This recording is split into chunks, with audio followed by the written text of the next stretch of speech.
ಇತ್ತೀಚಿನ ಸಂಚಿಕೆಗಳನ್ನು ಜಾಹೀರಾತಿನ ಕಿರಿಕಿರಿ ಇಲ್ಲದೆ ನೋಡಿ.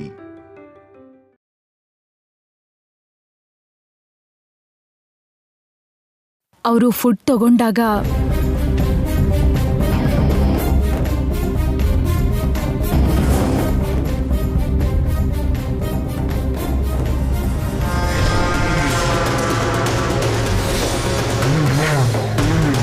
ಈ ಡಾಕ್ಟರ್ ಬಂದಿದ್ದ ಟೈಮ್ಗೆ ನಾನು ಮನೇಲಿ ಇದ್ದಿದ್ರಿಂದ ನಾನು ಕೊಡೋ ಟ್ಯಾಬ್ಲೆಟ್ನ ಪಕ್ಕಕ್ಕಿಟ್ಟು ಅವ್ರು ಬರೆದಿರೋ ಟ್ಯಾಬ್ಲೆಟೇ ತಂದು ತೋರಿಸ್ದೆ.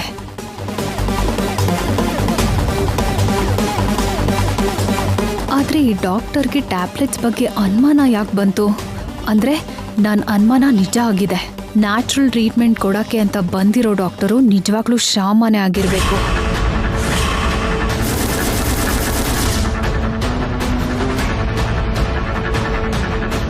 ಕರೆಕ್ಟಾಗಿ ಔಷಧಿ ಕೊಡ್ತಿಲ್ಲ ಅಂತ ಅನುಮಾನ ಬಂದು ಈ ಡಾಕ್ಟರ್ನ ಕಳಿಸಿದಾಳೆ. ಈ ಶ್ಯಾಮ ಎಷ್ಟು ಕ್ಲೆವರಾಗಿ ಪ್ಲಾನ್ ಮಾಡಿದಾಳೆ. ಅವತ್ತು ದೇವಸ್ಥಾನದಲ್ಲಿ ಆ ಪ್ರಸಾದನ ಇವಳೇ ತಿಂದಿದ್ರೆ ಪರಿಸ್ಥಿತಿ ಬೇರೆನೇ ಇರ್ತಿತ್ತು. ಆ ಪ್ರಸಾದನ ಮಾವ ತಿಂದಿದ್ರಿಂದ ಇಷ್ಟೆಲ್ಲ ಆಯ್ತು. Okay, no problem. ಇಲ್ಲಿ ತನಕ ಶ್ಯಾಮ ಹತ್ರ ಇರೋ ಫೋನ್ ಕಿತ್ಕೊಂಡ್ರೇನೆ ನನ್ನ ಪ್ರಾಬ್ಲಮ್ ಸಾಲ್ವ್ ಆಗುತ್ತೆ ಅಂತ ಅನ್ಕೊಂಡಿದ್ದೆ. ಆದರೆ ಈಗ ಶ್ಯಾಮನ ಮುಗಿಸಿದ್ರೇನೆ ನನ್ನ ಪ್ರಾಬ್ಲಮ್ ಸಾಲ್ವ್ ಆಗುತ್ತೆ ಅಂತ ಅರ್ಥ ಆಗ್ತಾ ಇದೆ. ಈಗಲಿಂದಾನೇ ಆ ಕೆಲಸನ ಶುರು ಮಾಡಬೇಕು.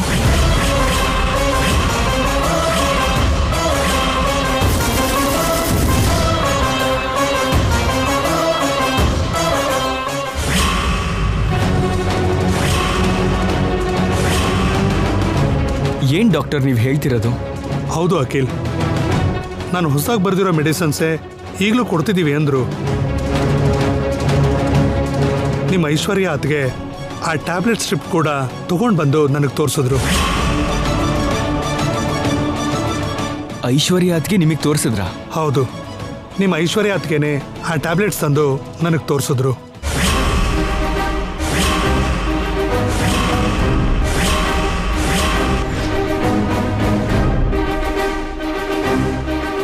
ಆದರೆ ನಂಗೊಂದು ಚಿಕ್ಕ ಡೌಟಾ? ಏನ್ ಡಾಕ್ಟರ್ ಅದು? ಐಶ್ವರ್ಯ ತೋರಿಸಿದ ಸ್ಟ್ರಿಪ್ನಲ್ಲಿ ಒಂದು ಟ್ಯಾಬ್ಲೆಟ್ ಕೂಡ ಖಾಲಿ ಆಗಿಲ್ಲ.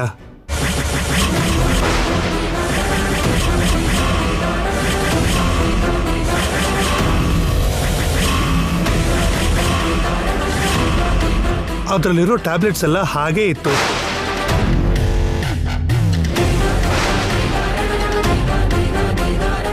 ಅದಕ್ಕೆ ನನಗೆ ಡೌಟ್ ಬಂತು, ಆ ಟ್ಯಾಬ್ಲೆಟ್ಸ್ ಕೊಡ್ತಿದ್ದಾರಾ ಇಲ್ವಾ ಅಂತ. ಒಮ್ಮೆ ಕೊಡ್ತಿರೋದೇ ಆದರೆ ಕೊಡ್ತಿರೋ ಸ್ಟ್ರಿಪ್ಸ್ ಮುಗಿದು ಹೊಸ ಸ್ಟ್ರಿಪ್ ಕೊಡ್ತಿದ್ದಾರಾ ಅನ್ನೋದೇ ನನ್ನ ಅನುಮಾನ. ಅದನ್ನು ಕೇಳೋಣ ಅಂದ್ಕೊಂಡಿದ್ದೆ, ಆದರೆ ಲಾಯರ ಕ್ವಶನ್ ಮಾಡಿದ್ರೆ ಕೇಳೋದು ಸರಿಯಲ್ಲ ಅಂತ ಸುಮ್ಮನಾದೆ. ಯಾವುದಕ್ಕೂ ಒಳ್ಳೇದು, 2-3 ದಿನದಲ್ಲಿ ಟೈಮ್ ನೋಡಿಕೊಂಡು ನಾನೇ ನಿಮ್ಮ ಮನೆಗೆ ಹೋಗಿ ಬರ್ತೀನಿ. ನೀವೇನು ಟೆನ್ಷನ್ ಮಾಡ್ಕೋಬೇಡಿ. Thank you doctor. It's okay.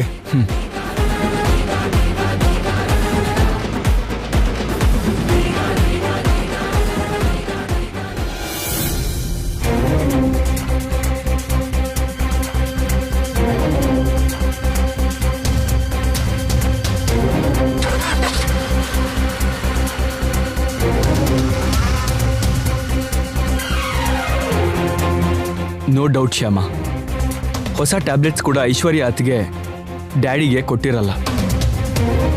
ಅದಕ್ಕೆ ಡ್ಯಾಡಿಗೆ ಏನೂ ಗುಣ ಆಗ್ತಾ ಇಲ್ಲ. ಗುಣ ಆಗೋದಿರಲಿ, ದಿನದಿನಕ್ಕೂ ಡ್ಯಾಡಿ ಆರೋಗ್ಯ ಇನ್ನೂ ಹಾಳಾಗ್ತಾ ಇದೆ. ಇದಕ್ಕೆಲ್ಲ ಕಾರಣ ಖಂಡಿತ ಐಶ್ವರ್ಯ ಅತ್ಗೆನೆ. ಇಷ್ಟು ಟೈಮು ಅತ್ಗೆ ಎಷ್ಟು ತಪ್ಪು ಮಾಡಿದ್ರು, ಎಷ್ಟು ಕುತಂತ್ರ ಮಾಡಿದ್ರು ಸುಮ್ಮನಾದ್ವಿ, ಕ್ಷಮಿಸಿದ್ವಿ.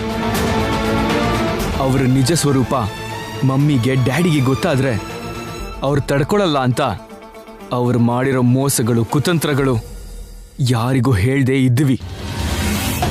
ಆದರೆ ಈಗ ಡ್ಯಾಡಿ ಪ್ರಾಣ ಜೊತೆ ಆಟಾಡ್ತಾ ಇದ್ದಾರೆ. ಅವರು ಇನ್ನೂ ಸುಮ್ಮನಿರಬಾರ್ದು, ಇನ್ನು ಅವ್ರನ್ನ ಕ್ಷಮಿಸಬಾರ್ದು. ಹೇಳ್ಬಿಡೋಣ, ಅವ್ರ ನಿಜ ಸ್ವರೂಪ ಎಲ್ರಿಗೂ ಹೇಳ್ಬಿಡೋಣ. ಈಗಲೇ ಹೋಗಿ ಐಶ್ವರ್ಯ ಅತ್ತಿಗೆ ಬಗ್ಗೆ ಮಮ್ಮಿಗೆ ಎಲ್ಲ ಹೇಳ್ಬಿಡ್ತೀನಿ. ಏನಂದ್ರೆ ನಿಲ್ಲಿ. ಇಲ್ಲ ಶ್ಯಾಮ, ನನ್ನ ತಡಿಬೇಡ. ಇಲ್ಲ ರೀ, ನಾನು ಹೇಳೋದನ್ನ ಕೇಳಿ. ಏನು ಅಂದ್ರೆ ನೀವು ಆವೇಶ ಪಡಬೇಡಿ, ನಾನು ಹೇಳೋದನ್ನ ಸರಿಯಾಗಿ ಕೇಳಿಸ್ಕೊಳ್ಳಿ. ಮಾವ ಹಾಗೆ ಮಂಚ ಹಿಡ್ದಿದ್ದಕ್ಕೆ ಅತ್ತೆಗೆ ತುಂಬಾ ನೋವಾಗಿದೆ. ಈ ರೀತಿ ಪರಿಸ್ಥಿತಿಯಲ್ಲಿ ಐಶ್ವರ್ಯ ಅಕ್ಕನ ಬಗ್ಗೆ ಗೊತ್ತಾದ್ರೆ ಅತ್ತೆ ಇದನ್ನ ತಡ್ಕೊಳಲ್ಲ. ಐಶ್ವರ್ಯ ಅಕ್ಕ ಅಂದ್ರೆ ಅತ್ತೆಗೆ ತುಂಬಾ ನಂಬಿಕೆ ಅಂತ. ಐಶ್ವರ್ಯ ಅಕ್ಕ ನಂಬಿಕೆ ದ್ರೋಹ ಮಾಡಿದ್ಲು ಅಂತ ಗೊತ್ತಾದ್ರೆ ಅತ್ತೆ ಪರಿಸ್ಥಿತಿ ಹೇಗಿರುತ್ತೋ ಅಂತ ಒಂದ್ಸಲ ಯೋಚನೆ ಮಾಡಿ. ಸಡನ್ ಆಗಿ ಅತ್ತೆಗೆ BP ಹೆಚ್ಚಾಗಿ ಬಿದ್ದು ಹೋದ್ರೆ ಏನ್ ಮಾಡೋದು? ಹಾಗೆ ಅಂತ ಐಶ್ವರ್ಯ ಅತ್ತಿಗೆ ಮಾಡ್ತಿರೋದನ್ನ ಸಹಿಸ್ಕೋಬೇಕಾ? ಡ್ಯಾಡಿಗೆ ಅಷ್ಟು ತೊಂದರೆ ಕೊಡ್ತಿದ್ರು ನೋಡ್ತಾ ಸುಮ್ಮನೆ ಇರ್ಬೇಕಾ? ಹಾಗೆ ಹೇಳ್ತಿಲ್ಲ ರೀ, ನಾನು ಹಾಗೆ ಹೇಳ್ತಿಲ್ಲ. ಐಶ್ವರ್ಯ ಅಕ್ಕ ಮಾಡಿರೋ ಮೋಸಕ್ಕೆ ನಾವು ಸುಮ್ಮನೆ ಇರಬಾರ್ದು. ಮಾವಂಗವಳು ಅನ್ಯಾಯ ಮಾಡ್ತಿದ್ರೆ ನೋಡ್ತಾ ಸುಮ್ಮನಿರೋದು ಬೇಡ. ಮಾವನ್ನ ಹೇಗ್ ಕಾಪಾಡಬೇಕು ಅಂತ ಯೋಚನೆ ಮಾಡೋಣ ನಾವು. ಈಗ ನಾವು ಆ ವಿಷಯನ ಬಿಟ್ರೆ ಬೇರೆ ಏನು ಯೋಚನೆ ಮಾಡಬಾರ್ದು.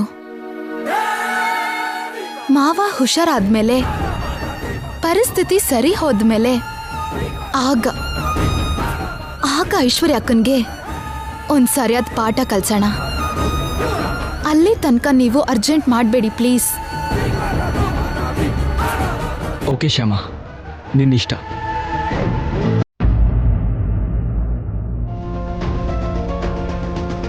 ಐಶ್ವರ್ಯ ತೋರಿಸಿದ ಸ್ಟ್ರಿಪ್ನಲ್ಲಿ ಒಂದು ಟ್ಯಾಬ್ಲೆಟ್ ಕೂಡ ಖಾಲಿ ಆಗಿಲ್ಲ.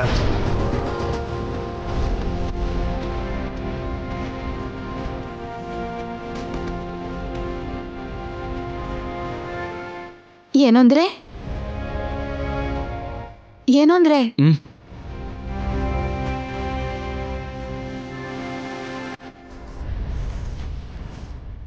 ಏನಾಯ್ತ್ರಿ? ಯಾಕಷ್ಟು ಯೋಚನೆ ಮಾಡ್ತಿದ್ದೀರಾ? ಮಾವನ್ ಬಗ್ಗೆನಾ? ಹೌದು ಶ್ಯಾಮ, ಐಶ್ವರ್ಯ ಅತ್ತಿಗೆ ಡ್ಯಾಡಿಗೆ ಆ ಮೆಡಿಸಿನ್ಸ್ ಕೊಡ್ತಿಲ್ಲ ಅಂತ ಗೊತ್ತಾದ್ಮೇಲೂ ನಾವಿನ್ನು ಲೇಟ್ ಮಾಡಬಾರ್ದು ಶ್ಯಾಮ. ಏನಾದರೂ ಮಾಡಿ ಡ್ಯಾಡಿಗೆ ಕರೆಕ್ಟ್ ಟ್ಯಾಬ್ಲೆಟ್ಸ್ ಕೊಡಬೇಕು. ಏನು ಮಾಡೋದು ಅಂತ ಅರ್ಥ ಆಗ್ತಿಲ್ಲ.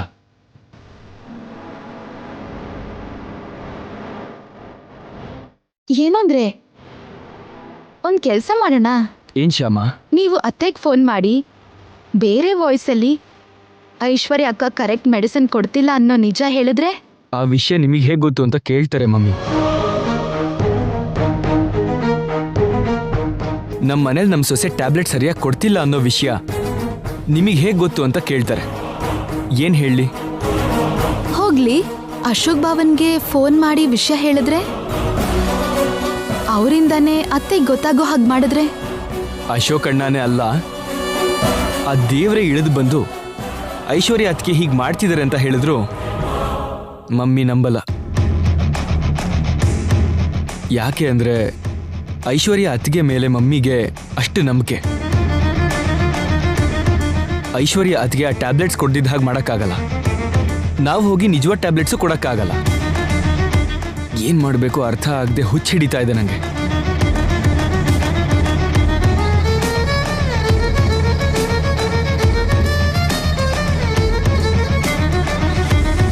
ಏನು ಅಂದ್ರೆ ಒಂದ್ ಕೆಲ್ಸ ಮಾಡೋಣ. ಏನು?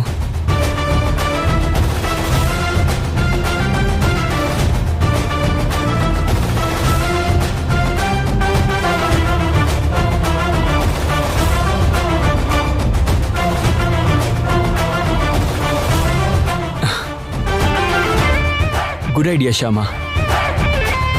ಹಾಗೆ ಮಾಡಿದ್ರೇನೆ ಡ್ಯಾಡಿಗೆ ಕರೆಕ್ಟ್ ಮೆಡಿಸಿನ್ ಸಿಗೋದು.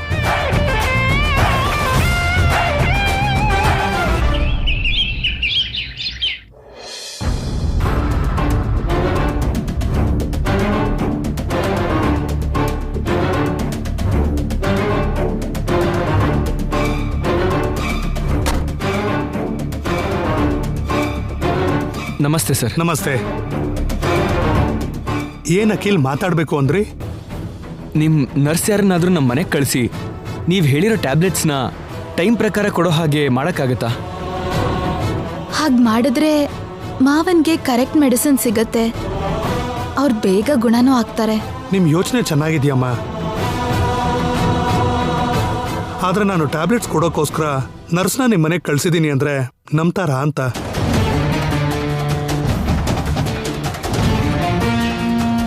ಅಂದ್ರೆ ಜನರಲ್ ಆಗಿ ಪೇಷಂಟ್ಗೆ ಮನೆಯವರೇ ಟ್ಯಾಬ್ಲೆಟ್ಸ್ ಕೊಡ್ತಾರಲ್ವಾ? ಟ್ಯಾಬ್ಲೆಟ್ ತಗೊಳ್ಳೋದಕ್ಕೆ ನರ್ಸನ್ ಕರೆಸಿ ಮನೇಲಿ ಇಟ್ಕೊಳ್ಳೋದಿಲ್ವಲ್ಲ?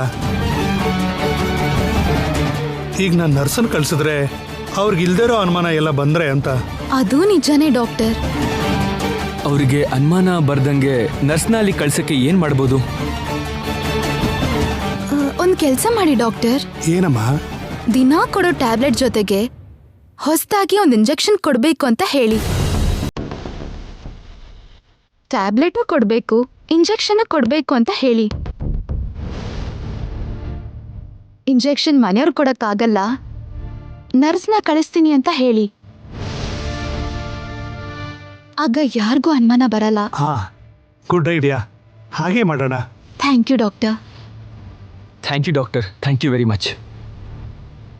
ನರ್ಸ್ನ ನಾವು ಕಳಿಸಿದ್ದೀವಿ ಅನ್ನೋ ವಿಷಯ ಮಾತ್ರ ಯಾವ ಪರಿಸ್ಥಿತಿನಲ್ಲೂ ಯಾರಿಗೂ ಮನೇಲಿ ಗೊತ್ತಾಗಬಾರ್ದು. ಮನೇಲಿ ಯಾರಿಗೂ ಅನುಮಾನ ಬರ್ದಿರೋ ಹಾಗೆ ನರ್ಸ್ನ ಹುಷಾರಾಗಿರೋಕ್ ಹೇಳಿ. ಹಾಗೆ ಆಗ್ಲಪ್ಪ, ಅದೆಲ್ಲ ನಾನು ನೋಡ್ಕೋತೀನಿ. ನೀವು ಆರಾಮಾಗಿರಿ. ನಿಮ್ಮ ಋಣ ಈ ಜನ್ಮದಲ್ಲಿ ಮರೆಯಲ್ಲ ಡಾಕ್ಟರ್. ಇಟ್ಸ್ ಓಕೆ, ಬರ್ತೀನಿ. ಹ್ಞೂ. ಹ್ಞೂ.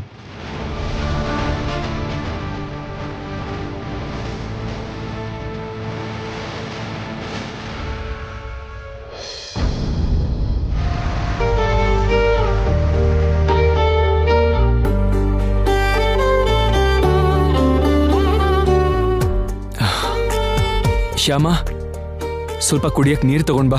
ಸರಿ ರೀ.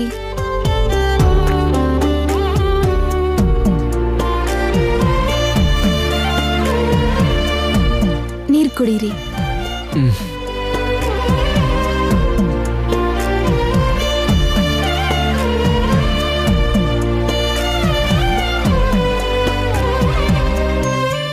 ಏನಾಯ್ತ್ರಿ, ಹೀಗಿದ್ದೀರಾ?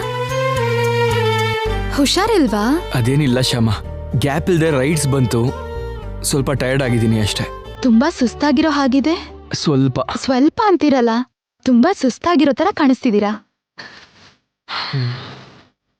ಇನ್ನಿವತ್ತಿಗೆ ನೀವು ಯಾವ ರೈಡ್ಗೂ ಹೋಗೋದ್ ಬೇಡ. ಬೇಗ ಊಟ ಮಾಡಿ ಆರಾಮಾಗಿ ರೆಸ್ಟ್ ಮಾಡಿ. ತಿನ್ನೋದೆಲ್ಲ ಆಮೇಲೆ, ಮೊದಲು ಸ್ವಲ್ಪ ರೆಸ್ಟ್ ಮಾಡ್ತೀನಿ. 1 ಗಂಟೆ ಮಲಗದೇ ಇದ್ರೆ ನಂಗೆ ರಿಲೀಫ್ ಆಗಲ್ಲ ಅನ್ಸತ್ತೆ. ಸರಿ, ಹಾಗೆ ಮಾಡಿ. ಹೋಗಿ ಮಲ್ಕೊಳ್ಳಿ. ಶ್ಯಾಮ, ಫೋನ್ ಚಾರ್ಜ್ ಖಾಲಿ ಆಗಿದೆ ಅನ್ಸುತ್ತೆ, ಫೋನ್ ಚಾರ್ಜಿಗೆ ಹಾಕು. ಸರಿ, ಹಾಕ್ತೀನಿ.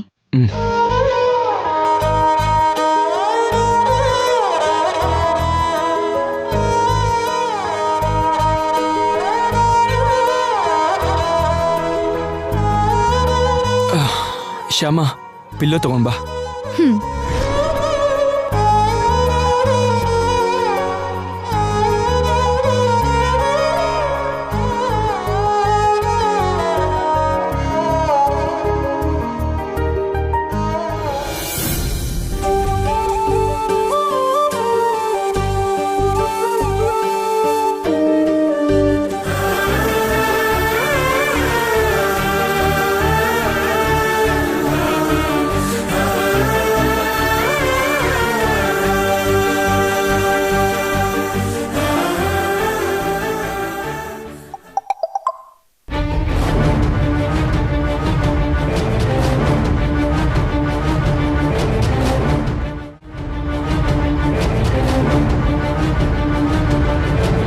ಅಯ್ಯೋ, ರೈಡ್ ಬುಕ್ ಆಯ್ತಲ್ಲ.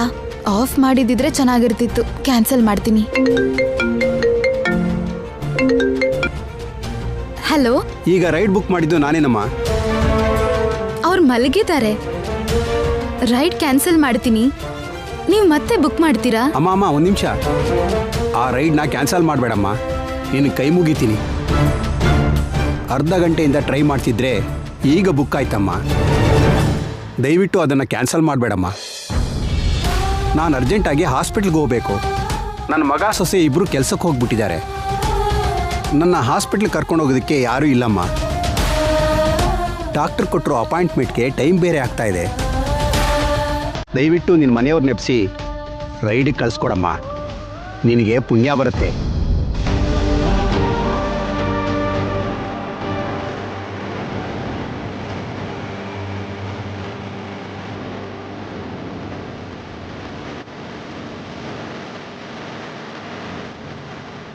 ಓಕೆ ಸರ್, ಒಂದು 5 ನಿಮಿಷದಲ್ಲಿ ನಿಮ್ಮ ಮನೆ ಹತ್ರ ಬೈಕ್ ಇರುತ್ತೆ. ಬೇಗ ಕಳಿಸ್ಕೊಡಮ್ಮ. ಸರಿ.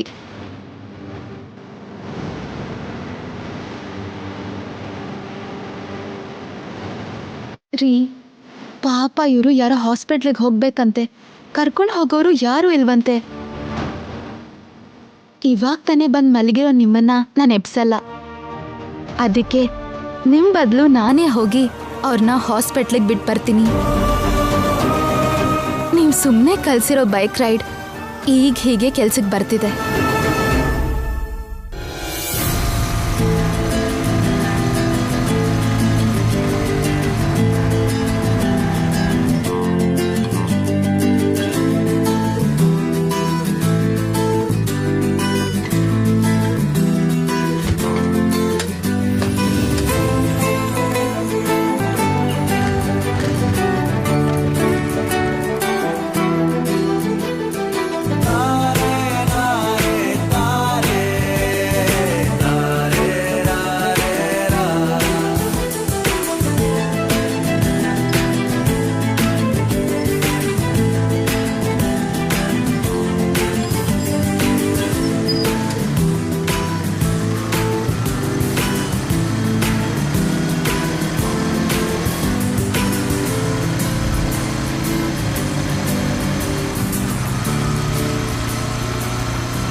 ಸಾರಿನಪ್ಪ, ರೆಸ್ಟ್ ತಗೊಳ್ತಾ ಇರೋ ನಿಮಗೆ ಡಿಸ್ಟರ್ಬ್ ಮಾಡಿದೆ. ನೀವೇನೂ ಡಿಸ್ಟರ್ಬ್ ಮಾಡಲಿಲ್ಲ. ಅವ್ರು ಆರಾಮಾಗಿ ನಿದ್ರೆ ಮಾಡ್ತಿದ್ದಾರೆ.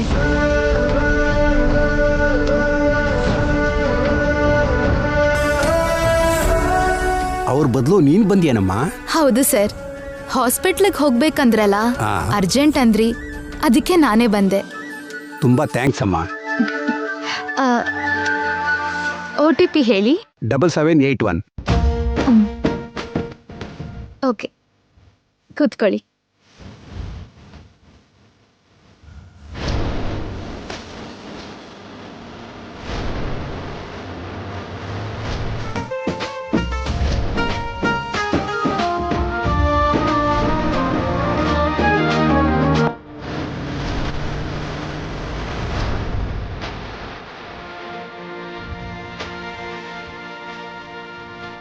ಎಷ್ಟಮ್ಮ?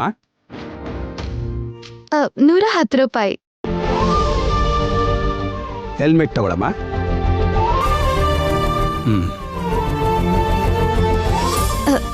ನನ್ನ ಹತ್ರ ಚಿಲ್ಲರೆ ಇಲ್ಲ.